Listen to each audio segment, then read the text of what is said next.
सर्व मंगल मांगल्ये शिवे सर्वार्थ साधिके शरण्ये त्र्यंबके गौरी नारायणी नमस्तुते। कुलदेवी मातेचा जय जयकार असो। तर चैत्र नवरात्रीमध्ये अशी कुठली महत्त्वाची आपण 10 कामं आहेत की ती करायलाच हवी। तर पहा, कुलदेवी आपल्यावर सदैव प्रसन्न राहावी, कुलदेवीची अखंड कृपा राहावी, त्यासाठी आपण चैत्र नवरात्रीमध्ये ह्या गोष्टी जरूर कराव्या। अतिशय महत्त्वाची अशी माहिती असणार आहे, त्यामुळे व्हिडिओ पूर्ण पहा। सर्वांना चैत्र नवरात्रीच्या खूप खूप मनापासून शुभेच्छा। कुलस्वामिनी मातेची अखंड कृपा सर्वांवर राहो। तर पहा, आजच्या व्हिडिओला सुरुवात करूया। चैत्र नवरात्रीचा आज पहिला दिवस आणि चैत्र नवरात्रीमध्ये आपण काय काय करायला हवं, तर अतिशय महत्त्वाचा व्हिडिओ असणार आहे।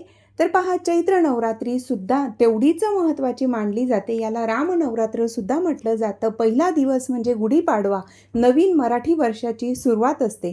तर चैत्र नवरात्रीच्या पहिल्या दिवशी आपण ह्या ज्या काही मी आता सांगणार आहे, तर यातल्या आपण जमतील तेवढ्या गोष्टी जरूर कराव्या। सर्वात प्रथम मंगल कलशाची स्थापना करावी। जर समजा तुम्ही घटस्थापना करत असतील तर अतिउत्तम, आणि जर करत नसतील तरी सुद्धा आपण आपल्या देव्हाऱ्यामध्ये मंगल कलशाची स्थापना करावी। मंगल कलश अतिशय मांगल्याचं प्रतीक मानलं जातं, शुभ मानलं जातं, म्हणून आपल्या देव्हाऱ्यामध्ये मंगल कलशाची स्थापना प्रत्येकाने करावी। त्यानंतर दुसरी महत्त्वाची गोष्ट की आंब्याच्या पानांचं तोरण हे आपल्या मुख्य प्रवेशद्वाराजवळ जरूर लावावं। म्हणजेच मुख्य प्रवेशद्वारावर आंब्याच्या पानांचं किंवा अशोकच्या पानांचं किंवा फुलांचं तोरण असायलाच हवं। त्यानंतर की हे तोरण का लावावं, जसं की जी आंब्याची पानं असतात, अशोकची पानं असतात, तर याच्यामध्ये नकारात्मक शक्ती शोषून घेण्याची शक्ती असते। त्याचबरोबर शुभ मंगल प्रसंगी आपण आंब्याचं तोरण लावत असतो, म्हणजे आंब्याच्या पानांचं किंवा अशोकची जी पानं असतात त्यांचं तोरण लावत असतो, त्यामुळे आपल्या घरात सुख समृद्धी नांदते। तर अशा पद्धतीने तोरण जरूर लावावं। त्यानंतरची तिसरी गोष्ट की अखंड दिवा जरूर प्रज्वलित करावा। जर तुम्ही नवरात्रीचं घटस्थापना करत असतील तरीसुद्धा आणि घटस्थापना करत नसतील तरीसुद्धा आपल्या देव्हाऱ्यामध्ये मंगल कलश स्थापन करून कुलदेवीच्या नावाने अखंड दीप 9 दिवस प्रज्वलित करावा।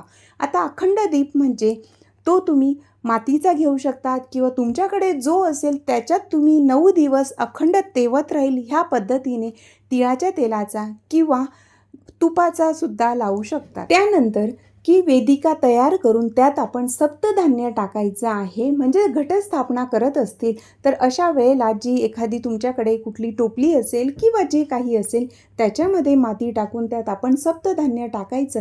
त्यामुळे आपल्या घरात सुख शांती समृद्धी राहते, अन्नधान्याची बरकत राहते, अन्नपूर्णा मातेची कृपा राहते। म्हणून अशा पद्धतीने तुम्ही करू शकतात जर घटस्थापना करत असतील तर। त्यानंतर की कुलदेवीची पूजा। तर आता कुलदेवीची सेवा जर समजा नवरात्रीत घटस्थापना करत नसतील तरीसुद्धा कुलदेवीची पूजा कशी करावी हे सुद्धा महत्त्वाचं आहे। तर कुलदेवीची पूजा करण्यासाठी तुमच्याकडे फोटो किंवा मूर्ती असेल किंवा यंत्र असेल किंवा टाक असेल तर ते पाटावर त्याची स्थापना करून अगोदर आपण त्याच्यावर अभिषेक करावा, आणि त्यानंतर फोटोची किंवा देव्हाऱ्यात तुम्ही ठेवलं तरीही चालू शकतं। पण टाक असेल, मूर्ती असेल तर पंचामृताने अभिषेक करून छान अशी पूजा अर्चा करावी। अगदी साध्या पद्धतीने का असेना पण आपल्या कुलदेवीची ह्या चैत्र नवरात्रीमध्ये पूजा जरूर करावी आणि कुलदेवीचा नामस्मरण जरूर करावं। कुलदेवी माहीत नसेल तर अशा वेळेला कोणत्या मंत्राचा जप करावा, तर 99 मंत्र आहे।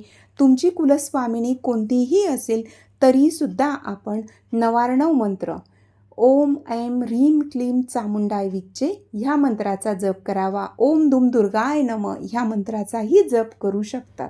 त्यानंतर महत्त्वाचं म्हणजे आपल्या कुलदेवीची ओटी भरावी।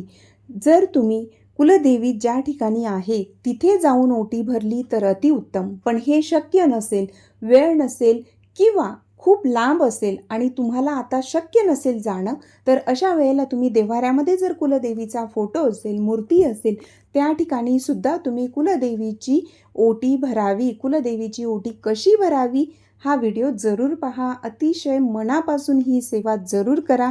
त्यानंतर महत्त्वाचं की कुलदेवीची ओटी जी तुम्ही भरलेली असेल तर देव्हाऱ्यात जरी तुम्ही भरली असेल, पण जेव्हा तुम्ही कुलदेवीच्या मूळ स्थानावर जाल तेव्हा त्या ओटीचं साहित्य तुम्ही तिथे घेऊन तिथे सुद्धा ती अर्पण करू शकतात. किंवा जी ओटी भरलेली आहे तर ओटीचं ज्या पद्धतीने कुलदेवीची ओटी भरलेली आहे ती तिथे तशीच ठेवावी आणि त्यानंतर तुम्ही ती जी ओटीची साडी असेल ती स्वतः परिधान केली तरी चालेल किंवा एखादी सवाष्ण महिलेला दिली तरीसुद्धा चालू शकतं. त्यानंतर चैत्र नवरात्रीमध्ये ही कामं अतिशय महत्त्वाची आहेत आणि ती आपण करायलाच हवीत.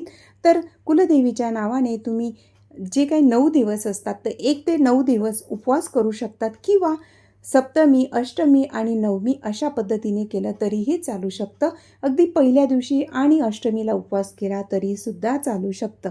त्यानंतर की देवीचे पाठ दुर्गा सप्तशती या दिव्य ग्रंथाचं पारायण जरूर करावं. ज्या पद्धतीने शारदीय नवरात्रीमध्ये आपण कुलदेवीची सेवा करतो त्याच पद्धतीने चैत्र नवरात्रीमध्ये सुद्धा देवीचं दुर्गा सप्तशती पाठाची जी काही सेवा आहे तर ते 14 पाठ पठण करा किंवा तुम्ही 9 दिवसात 1 पाठ वाचला तरीही चालू शकतं. म्हणजे पहिल्या दिवशी सुरुवात करून अष्टमी नवमीपर्यंत तुम्ही पुस्तकात दिल्याप्रमाणे रोजचे जे अध्याय आहेत ते पठण केले तरीसुद्धा चालू शकतं. पण कमीत कमी 1 तरी पाठ आपण दुर्गा सप्तशतीचा पठण करावा आणि जास्तीत जास्त 14 किंवा त्यापेक्षा जास्तसुद्धा तुम्ही करू शकतात. अगदी चैत्र नवरात्री म्हणजे गुढीपाडव्यापासून चैत्र नवरात्रीच्या पहिल्या दिवसापासून तर चैत्र पौर्णिमेपर्यंत तुम्ही दुर्गा सप्तशतीचे पाठ जी काही तुमची इच्छा असेल 14, 21, 51 अशा पद्धतीने सुद्धा तुम्ही करू शकतात. त्यानंतर ज्यांना दुर्गा सप्तशती पाठ अगदी दररोज पठण करणं शक्य नसेल तर अशांनी दररोज सिद्धकुंजिका स्तोत्राची सेवा करावी. असं म्हटलं जातं की सिद्धकुंजिका स्तोत्र पठण केल्याने दुर्गा सप्तशती पाठ केल्याचं पुण्यफळ आपल्याला प्राप्त होत असतं. म्हणूनच ज्यांना शक्य नाही त्यांनी दुर्गा सप्तशती जर पठण करणं शक्य नसेल, वेळ नसेल तर अशा वेळेला सिद्धकुंजिका स्तोत्राची सेवा जरूर करावी. सिद्धकुंजिका स्तोत्र तुम्ही अगदी 5, 7, 11 दररोज या पद्धतीने वाचू शकतात किंवा दररोज 9 वेळा पठण केलं तरीही चालू शकतं. विषम संख्येमध्ये तुम्ही ही सेवा करू शकतात. त्यानंतर की दुर्गा सप्तशती पाठ वाचत असतील तर त्यांनी सुद्धा सिद्धकुंजिका स्तोत्र कमीत कमी 1 वेळा तरी पठण करावं.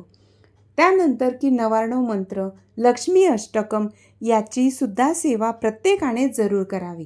नवार्णव मंत्राचा जप तुम्हाला जमेल त्या वेळेला तुम्ही आणि तितक्या माळा तुम्ही करू शकतात. लक्ष्मी अष्टकसुद्धा दररोज 9 वेळा तुम्ही पठण करू शकता. आणि आता यात जे काही सांगितलं यातलं जे तुम्हाला जमणार आहे ते जरूर करावं. त्यानंतर महत्त्वाचं की ज्या पद्धतीने शारदीय नवरात्रीमध्ये आपण कुलदेवीची सेवा करतो, दुर्गा सप्तशतीचे पाठ वाचतो आणि हवनसुद्धा करत असतो आणि त्यानंतर कन्यापूजन आपण करतो, तर लक्षात घ्या चैत्र नवरात्रीमध्ये सुद्धा हवन जरूर करावं आणि कन्यापूजन करायला विसरायचं नाही.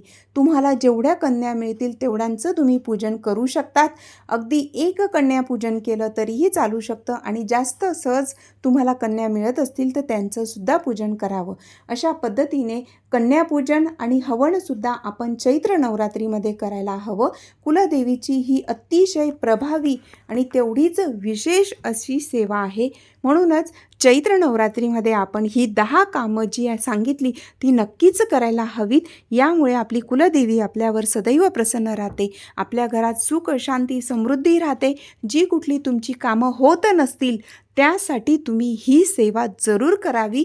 अगदी कुठलंही कठीणातलं कठीण काम असेल, तुमची इच्छा पूर्ण व्हावी असं वाटत असेल तर प्रत्येकाने आत्ता जे काही सांगितलं हे जरूर करायला हवं. कारण कुलदेवीची सेवा आणि कुलदेवी प्रसन्न असेल तर आपल्याला कोणत्याही कामात अडथळे येत नाही. कुलदेवीचं सदैव सुरक्षा कवच आपल्या सभोवती असतं. म्हणूनच चैत्र नवरात्रीमध्ये यातलं तुम्हाला जे जमणार आहे ते तरी जरूर करा. त्यानंतर महत्त्वाचं की कुलदेवीची अजून एक महत्त्वाची सेवा म्हणजेच नामस्मरण. ही सर्वात सोपी आणि तेवढीच प्रभावी सेवा आहे. तर आपल्या कुलदेवीचं नामस्मरण आपण कोणतंही काम करत असताना कुलदेवीचं नामस्मरण जरूर करावं. तीसुद्धा अतिशय उच्च कोटीची सेवा आहे. तुम्ही कोणतंही काम असेल तर ते करत असताना सुद्धा नामजप जरूर करा. कुलदेवीची सेवा करत असताना जर समजा तुम्हाला दुर्गा सप्तशती पाठ करणं अगदी शक्यच नसेल तर त्यांनी सिद्धकुंजिका सिद्धकुंजिका स्तोत्रची सेवा अगदी दररोज तुम्ही करू शकतात. तर सिद्धकुंजिका स्तोत्रची सेवा केव्हा करावी, ती तुम्ही दिवसभरात तुम्हाला सकाळी वेळ असेल तेव्हा करा किंवा दुपारी करा किंवा रात्रीसुद्धा तुम्ही सिद्धकुंजिका स्तोत्रची सेवा करू शकतात. तुम्ही कोणत्याही कामात असेल, जॉब असेल किंवा अजून काही कारणं असतील तर तेव्हा तुम्ही सिद्धकुंजिका स्तोत्र रात्री पठण केलं तरीसुद्धा चालतं. अशा पद्धतीने तुम्ही ही सेवा नवरात्रीमध्ये जमेल तेवढं करण्याचा प्रयत्न करा. माहिती आवडल्यास इतरांपर्यंत जरूर शेअर करा. श्री स्वामी समर्थ.